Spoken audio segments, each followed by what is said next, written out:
नमस्कार दोस्तों, आज हम भारतीय संविधान की अनुसूची के बारे में अध्ययन करेंगे।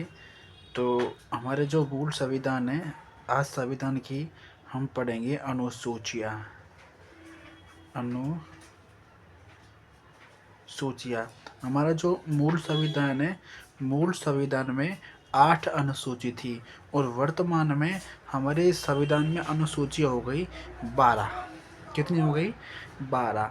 12 अनुसूची होगी। 12 अनुसूची में कौन कौन से विषयों को शामिल किया गया है, इसके बारे में एग्जाम में क्वेश्चन पूछे जाते हैं। तो सबसे पहले तो ये आती है कि प्रथम अनुसूची होती है, वो प्रथम अनुसूची में क्या उल्लेख किया गया है। उसमें ये उल्लेख किया गया है कि संघ और राज्यों से मिलकर जो संघ बनता है, उनके बारे में इसका उल्लेख किया गया है। और जो हमारी जो द्वितीय अनुसूची होती है, द्वितीय अनुसूची में किसके बारे में अध्ययन किया गया है, यानी किस विषय को लेकर शामिल किया गया है।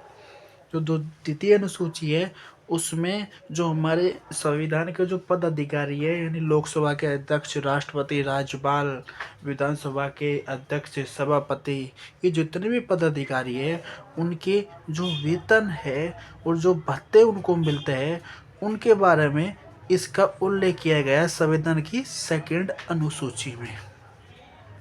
और संविधान की जो तीसरी अनुसूची है, तृतीय अनुसूची में जो हमारे संविधानिक जो पद अधिकारी है, उनकी शपथ के बारे में उल्लेख किया गया है। जैसे मंत्री कैसे शपथ लेते हैं, उन शपथ का जो उल्लेख है वो तीसरी अनुसूची में किया गया है दोस्तों। एक फिर उसके बाद में आती है चौथी अनुसूची।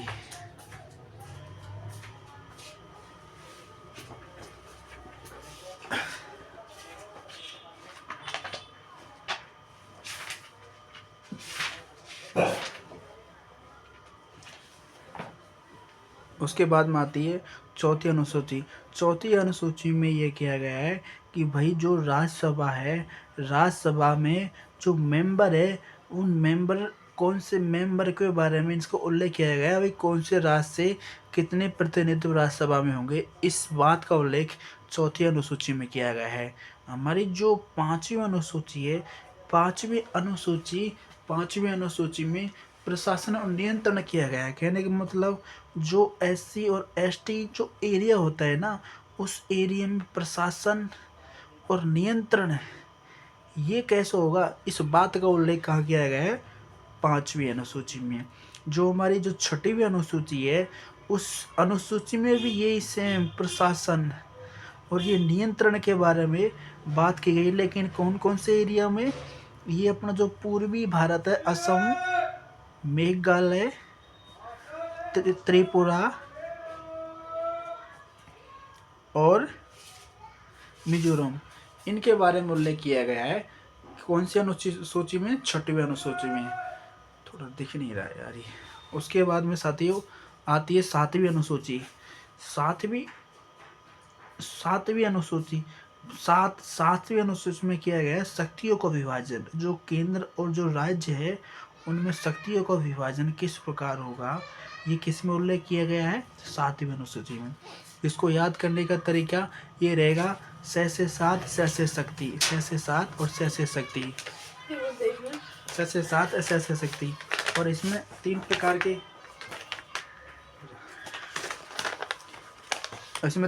की अनुसूची है। इसमें पहली आती है संघ सूची, सेकंड नंबर पे आती है राज सूची, और थर्ड पे आती है समवर्ती सूची।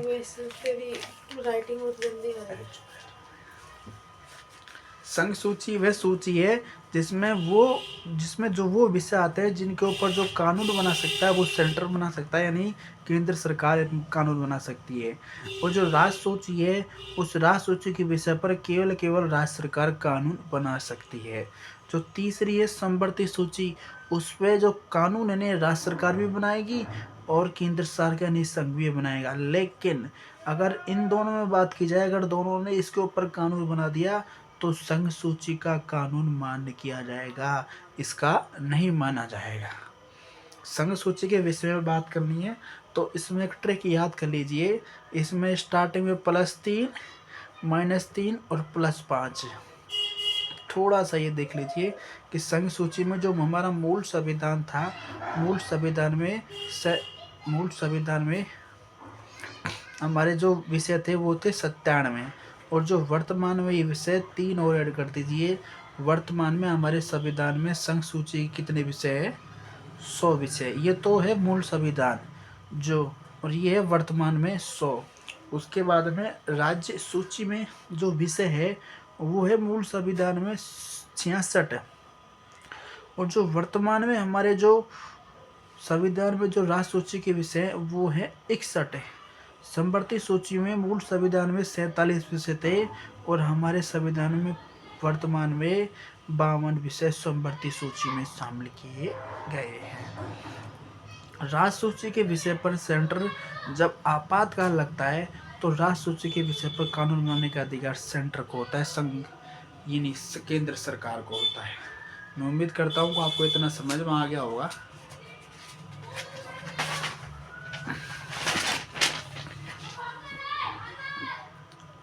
उसके बाद में 8वीं अनुसूची, उसके बाद में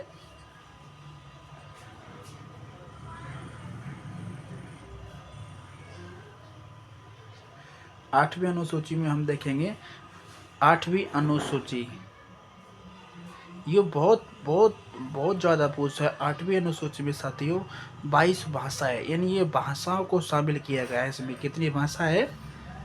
22 भाषा। हमारे जो मूल संविधान था, मूल संविधान जब लागू हुआ था तो भाषाएं थी 14।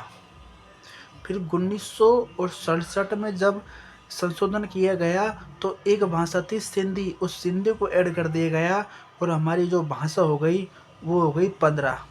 उसके बाद में सन 1992 में 71वें संविधान संशोधन 1992 में 3 भाषा को ऐड किया गया। उनको याद करने की ट्रिक है नमक से। ये नेपाली, मणिपुरी और कोंकणी नमक है। तो 18 तो 15 तो ये हो गई, तो 15 और 3 यहाँ पे हो गई 18 भाषाएं। और वर्तमान में 2003 का जो संशोधन किया 2003 का जो संशोधन किया गया उसमें टोटल 4 भाषा को ऐड कर दिया गया है, और तब से हमारी जो भाषा है वो 22 भाषा है। फिर से मैं कर रहा हूँ कि हमारे मूल संविधान में कितनी भाषाएं थी? 14। फिर कितनी हुई 1967 में? 15। उसके बाद में 1992 में 3 और ऐड कर दी गई, तो भाषा होगी हमारी 18। उसके बाद में 2003 में 4 कर दी गई, तो हमारी भाषा हो गई 22। इस प्रकार ये पूछा जाता है कि कौन से सन में कितनी भाषा को शामिल किया गया। एक बार उसके बाद में जो 9वीं अनुसूची है, 9वीं जो अनुसूची है, सबसे पहले 1951 के संविधान संशोधन के माध्यम से इस सूची को जोड़ा गया, और इसमें जो हमारे जो संपत्ति है उस संपत्ति का अधिग्रहण किया गया। कौन सी सूची में? 9वीं अनुसूची में। और जो हमारी जो 10वीं अनुसूची है, 10वीं अनुसूची दल बदल से संबंधित है। किसना? दल बदल। द से 10वीं और द से दल, द से 10वीं और द से दल बदल, इस प्रकार याद रख लीजिएगा। और ये 1985 में इसको ऐड किया गया। उसके बाद में एक होती है 11वीं अनुसूची, 11वीं अनुसूची, और एक 12वीं अनुसूची। थोड़ा मैं 11वीं अनुसूची, 11वीं अनुसूची में किसके बारे में उल्लेख किया गया है? पंचायती राज के बारे में। 12वीं अनुसूची में किसके बारे में उल्लेख किया गया है? स्थानीय स्वशासन के बारे में। 11वीं अनुसूची में कितने विषयों को शामिल किया गया है? इसमें 7 विषय शामिल किए गए हैं। टोटल 29 विषय शामिल किए गए। इसमें कितने विषय शामिल किए? इसमें 18 विषय को शामिल किया गया है। ये जो है ना, ये 73वां संविधान संशोधन के तहत किया गया 11वीं अनुसूची को, और ये 74वां संविधान संशोधन के माध्यम से ऐड किया गया, और ये दोनों एक ही वर्ष यानी सन 1993 में ये जोड़े गए। इस प्रकार साथियों ये अनुसूचियों का टॉपिक पूरा होता है। उम्मीद करता हूँ कि आपको ये वीडियो पसंद आया होगा।